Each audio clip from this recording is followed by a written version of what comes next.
अस्सलामुअलैकुम स्टूडेंट्स। इस वीडियो में हम देखेंगे कि डेसिमल्स किस तरह से काम करते हैं और किस तरीके से फिगर से हम डेसिमल्स और फ्रैक्शंस को विजुलाइज कर सकते हैं। This is sir Abid Kazmi. चलें आज की वीडियो को स्टार्ट करते हैं। इससे पहले कि हम डेसिमल्स या फ्रैक्शंस को विजुलाइज करना स्टार्ट करें, थोड़ा सा हमें डेसिमल्स को समझना होगा। फॉर एग्ज़ाम्पल, अगर मैं आपसे कहूँ अली हैज़ 12 चॉकलेट बार्स, तो इसका क्या मतलब है? ये जो 1 और 2 लिखा हुआ है, क्या इसका मतलब 1 और 2 मतलब 3 है? नहीं। आपको अच्छी तरह पता है कि हमारे पास डिजिट्स जिन प्लेसेस पे लिखी होती हैं उन प्लेसेस की अपनी एक वैल्यू होती है। फॉर एग्ज़ाम्पल, ये जो 2 लिखा है ये 1 के प्लेस पे लिखा है और ये जो 1 लिखा है ये 10 के प्लेस पे लिखा है। अब इन प्लेसेस का क्या मतलब है?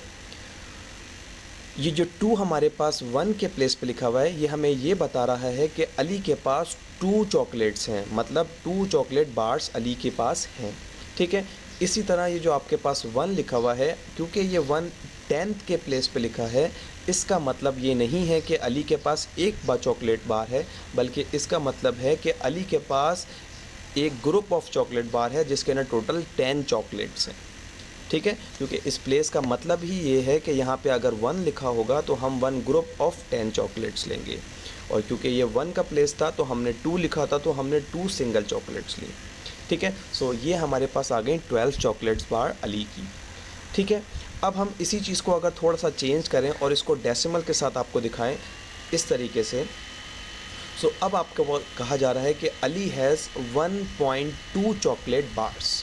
क्या अभी भी अली के पास चॉकलेट बार्स उसी तरह हैं जिस तरह 12 पहले थी? नहीं।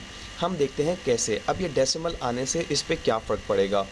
फॉर एग्ज़ाम्पल, हमारे पास 1 और 2 के दरमियान अगर डेसिमल आएगा तो इनके प्लेसेस चेंज हो जाएंगे। हमारे पास जो डेसिमल के बाद अगला प्लेस होता है वो 10th का प्लेस होता है। ठीक है, हम उसको आगे समझेंगे कि 10th का प्लेस कैसे काम करता है।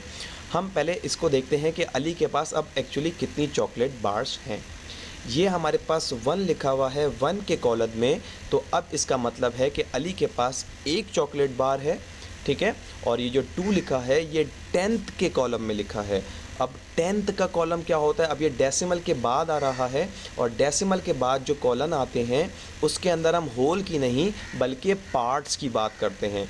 क्या मतलब है कि 10th के कॉलम का मतलब ये है कि हम अगर एक चॉकलेट लें और उसके 10 इक्वल पार्ट्स बनाएं इस तरह से, तो उसके 2 पार्ट्स, इसका मतलब होगा 10th पार्ट, और अली के पास इस तरह के 10th पार्ट्स 2 हैं। इसका मतलब है कि अली के पास ये वाला पार्ट है चॉकलेट का। सो 1.2 चॉकलेट बार्स का मतलब एक पूरी चॉकलेट और एक ये पार्ट चॉकलेट का। ठीक है, सो आई होप कि अब आपको आइडिया हुआ होगा कि डेसिमल पॉइंट से क्या होता है। कि डेसिमल का मतलब होता है कि अब इसके बाद जो आपके पास प्लेसेस आ रहे हैं वो पार्ट्स की बात कर रहे हैं। ठीक है, और डेसिमल के बाद वेरी फर्स्ट प्लेस जो आता है वो 10th का प्लेस होता है, जिसका मतलब ये होता है कि आपके पास जो भी चीज़ है, चॉकलेट है या कोई और चीज़ है, उसको आप 10 इक्वल पार्ट्स में डिवाइड करें, और उन 10 में से आप जितने पीसेस यूज़ कर रहे हैं वो आप इस प्लेस के ऊपर ला के लिखिए। ठीक है, तो अभी हम आगे चलते हैं और इसको और मज़ीद देखते हैं कि ये किस तरह से होता है। अब मैं आपको एक नंबर लाइन दे रहा हूं और उस नंबर लाइन पे मैं एक पार्ट हाईलाइट कर रहा हूं। अब आपको करना ये है कि आपको इस कलर्ड पार्ट को डेसिमल की फॉर्म में लिख के दिखाना है।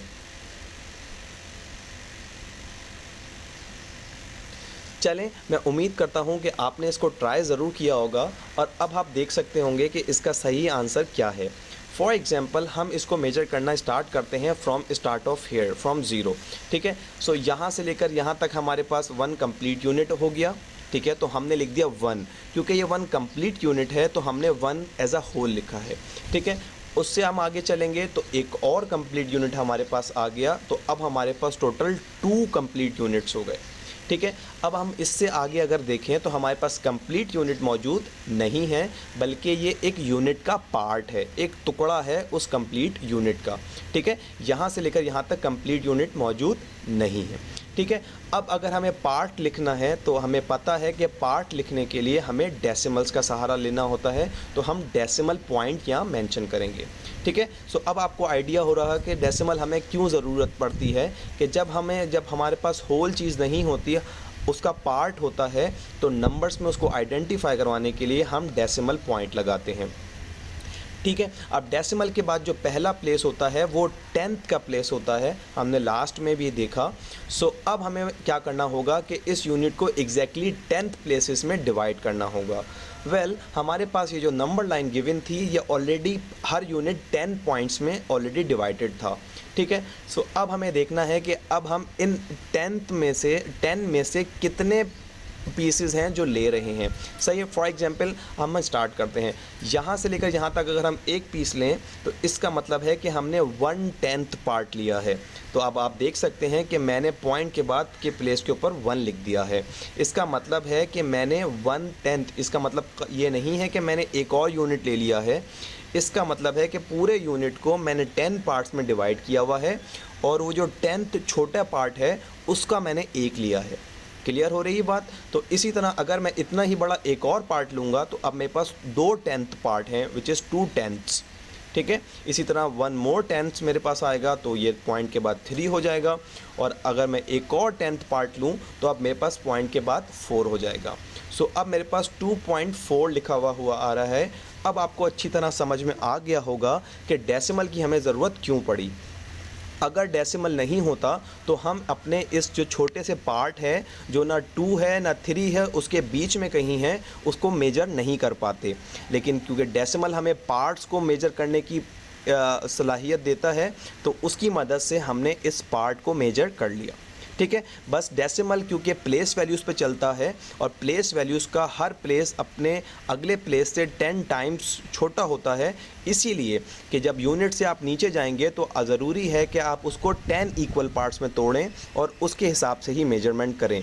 और अगर 10 पार्ट्स में आपकी इक्वल मेजरमेंट ना आए और तब भी आपके पास कुछ पार्ट बच जाए तो आप उसको मज़ीद 100 पार्ट्स में तोड़ेंगे, मतलब मल्टीपल ऑफ 10 में ही आपको प्लेस वैल्यूज़ में चलना होता है।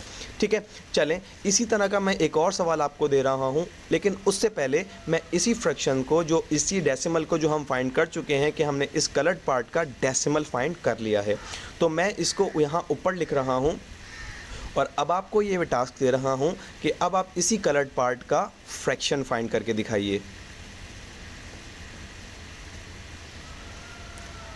चलें, आई होप कि आपने फ्रैक्शंस ट्राई किया होगा और डेसिमल्स के बाद फ्रैक्शंस आपको कंपैरेटिवली आसान लगा होगा।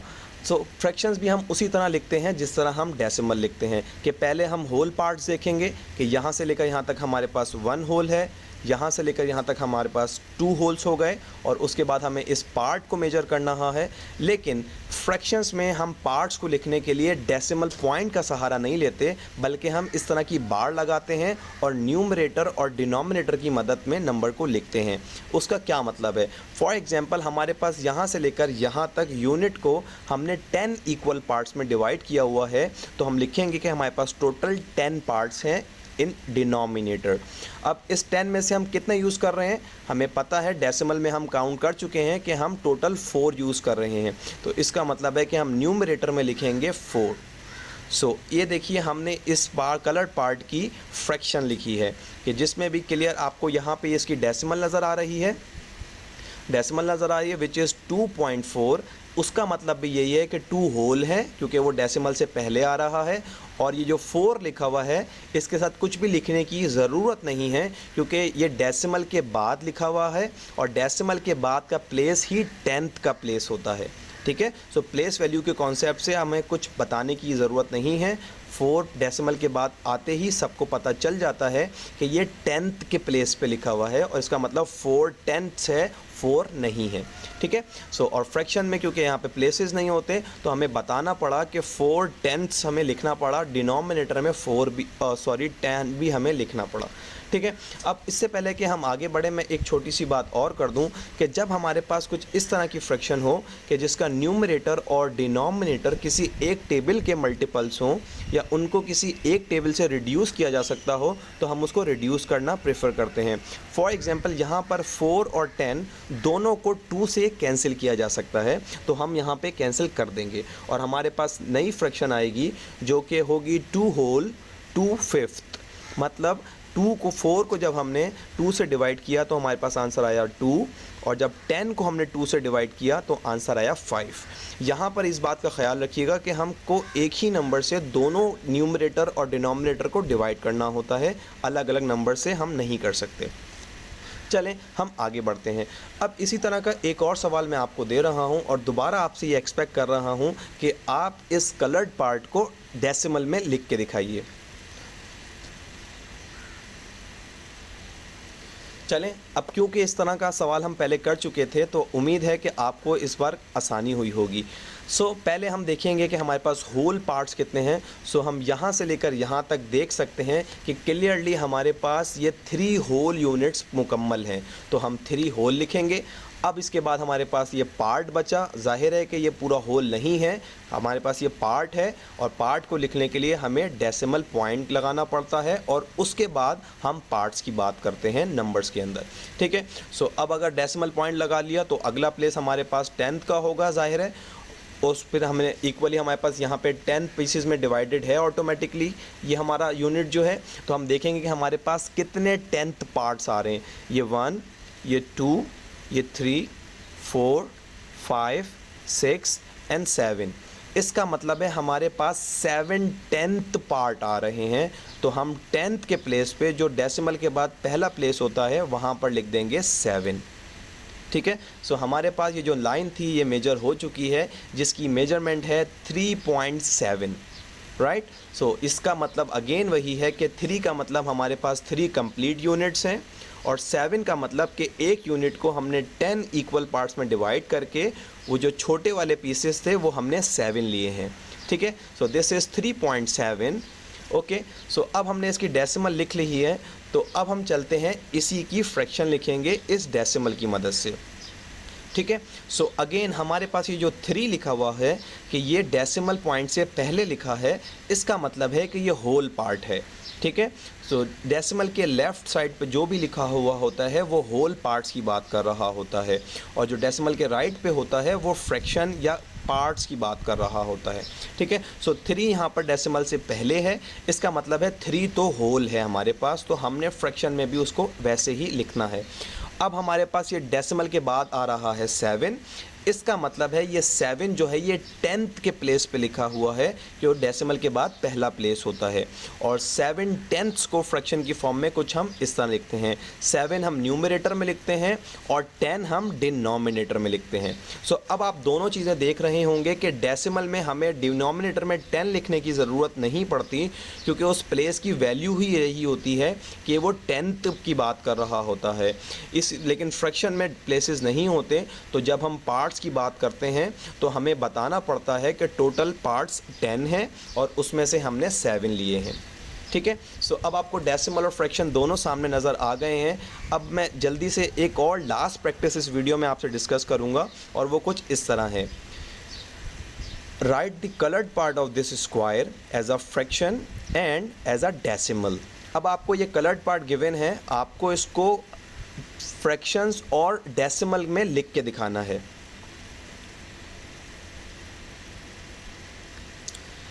वीडियो का ड्यूरेशन लंबा ना हो इसलिए मैं वीडियो को जल्दी प्ले कर रहा हूं। अगर आपने अभी सॉल्व नहीं किया है तो आप पॉज कर लें वीडियो को और सॉल्व करें और उसके बाद वीडियो को प्ले कीजिएगा, ठीक है। हम लोग सॉल्व करना स्टार्ट करते हैं। चलें, हमारे पास ये जो कलर्ड पार्ट है, अब आप देख सकते हैं ये जो हमारे पास कलर्ड पार्ट है ये 10th पार्ट नहीं है। इस स्क्वायर में टोटल हमें नज़र आ रहा है कि 1 2 3 4 5 6 7 8 9 10 और 10 की हमारे पास 10 बार्स हैं। इसका मतलब है कि हमारे पास टोटल 100 पीसीज में ये स्क्वायर जो है वो डिवाइडेड है, ठीक है। और ये जो छोटा पार्ट है ये 100 में से एक पार्ट है, ठीक है। क्लियर है, ये 10 में से एक पार्ट नहीं है बल्कि 100 में से एक पार्ट है। और इस तरह के कितने पार्ट्स हमारे पास हैं हमारे पास, तो ये जो हमारे पास कहलाएगा ये कहलाएगा 100th पार्ट, क्योंकि ये 100 में से एक पार्ट है। स्क्वायर को 100 पीसीज में तोड़ा गया है और उन 100 में से एक पीस लिया गया है, ठीक है। और इस तरह के पीसेस हमारे पास कितने हैं 1 2 3 4 5। हमारे पास 5 ऐसे पीसेज हैं। चलें अब इसकी फ्रैक्शन से स्टार्ट करते हैं और पहले इसकी फ्रैक्शन लिखते हैं। फ्रैक्शन के लिए हमें ये बार चाहिए होती है क्योंकि हमें डिनोमिनेटर और न्यूमरेटर दोनों लिखने होते हैं। सो पहले हम डिनोमिनेटर लिखते हैं और ये देखते हैं कि इस स्क्वायर को कितने टोटल पीसेज में डिवाइड किया हुआ है। हम ये डिस्कस कर चुके कि इस स्क्वायर को टोटल 100 पीसेज में डिवाइड किया हुआ है और उस 100 में से हमने कितने पिक किए हुए हैं 5, तो हम ऊपर लिख देंगे 5। Isn't it very simple? ये बहुत सिंपल है कि टोटल पीसेस हमने नीचे लिखे और जो हमने कलर्ड पार्ट थे वो ऊपर लिखे। ठीक है, अब इसी चीज़ को हम डेसिमल में भी देखते हैं। अब जाहिर है कि यहाँ पर हमारे पास एक स्क्वायर है और वो भी पूरा का पूरा डिवाइड हुआ है और उसका एक पार्ट हमारे पास सिर्फ कलर्ड है। इसका मतलब है कोई पूरा स्क्वायर हमारे पास कम्प्लीटली कवर नहीं है। इसका मतलब है हमारे पास होल स्क्वायर कवर कलर्ड नहीं है। तो हम होल में क्या लिखेंगे 0, कि हमारे पास कोई स्क्वायर पूरा का पूरा कम्प्लीटेड कलर्ड नहीं है। ठीक है, अब हम पार्ट्स की बात करने जा रहे हैं तो हम डेसिमल पॉइंट को मेंशन करेंगे। अब डेसिमल के बाद पहला प्लेस कौन सा आता है? राइट, डेसिमल के बाद पहला प्लेस आता है टेंथ्स का। ठीक है, क्या यहाँ पे टेंथ भी मौजूद है? टेंथ ऐसे पार्ट को कहते हैं जो 10 मिलाए जाएं तो होल कंप्लीट हो जाए। लाइक दिस, कि अगर ये यहाँ से लेकर यहाँ तक पूरी चीज़ कलर हो तो आप देख सकते हैं इस तरह के 10 मिलेंगे तो ये स्क्वायर कंप्लीट हो जाएगा। लेकिन यहाँ पर हमारे पास ये वाली बार भी पूरी कंप्लीट नहीं है। इसका मतलब है कि हमारे पास 10th पार्ट भी मौजूद नहीं है, उससे भी छोटा पार्ट मौजूद है। तो हम 10th में भी लिखेंगे 0। अब 10th के बाद अगला प्लेस आएगा 100th का। ये प्लेसेस उसी तरह चलते हैं जिस तरह राइट साइड लेफ़्ट साइड के ऊपर हमारे पास यूनिट आता है, फिर 10 आता है, फिर 100 और उसी तरह चलते हैं। इसी तरह छोटे प्लेसेस भी चलते हैं कि पहला आता है 10th का, उसके बाद 100th का, उसके बाद 1000th का। 10 बात करता है कि आप उस ऑब्जेक्ट को 10 इक्वल पार्ट्स में डिवाइड करें और उसमें से आप कितने ले रहे हैं। 100 बात करता है कि आप 100 पार्ट्स में डिवाइड कर रहे हैं और उसमें से कितने ले रहे हैं। ठीक है, सो यहाँ पर हमने 10 में डिवीज़न नहीं की बल्कि 100 में डिवीज़न की है और उसमें से हमने 5 लिए हैं। तो एग्जैक्टली हम यहाँ 100 के प्लेस पे आके लिखेंगे 5। ठीक है, सो इसका मतलब ये है कि 0.05 जो हमें बता ये रहा है कि यहाँ पे कोई पूरा स्क्वायर कलर्ड नहीं है, यहाँ पे स्क्वायर का 10th पार्ट भी कवर नहीं है, यहाँ पे स्क्वायर के 100th पार्ट कवर हैं और 500th पार्ट्स हैं जो कलर्ड हैं सॉरी। ठीक है, सो ये आपको क्लियर हो गया होगा। और इसी तरह की एक प्रैक्टिस मैं वीडियो के लास्ट में आपको दे रहा हूँ ताकि आप उसकी प्रैक्टिस करके उसका सॉल्यूशन देख सकें। तो ये लीजिए आपके लिए एक और सवाल। आपको उसी तरह जिस तरह हमने लास्ट सवाल में किया, आपको इस जो स्क्वायर है उसके कलर्ड पार्ट को as a fraction and as a decimal लिखना है। अब हम इतना इसको डिस्कस कर चुके हैं तो उम्मीद है कि आप इसको आसानी से लिख पाए होंगे। तो मेरे सॉल्यूशन से अपने सॉल्यूशन को मैच कीजिएगा। हमारे पास पहले हम फ्रैक्शन से स्टार्ट कर रहे हैं। अब यहाँ पे हमारे पास एक पूरा का पूरा स्क्वायर कलर्ड है और एक स्क्वायर कलर्ड है तो हम लिखेंगे 1 होल के पूरा कलर्ड है।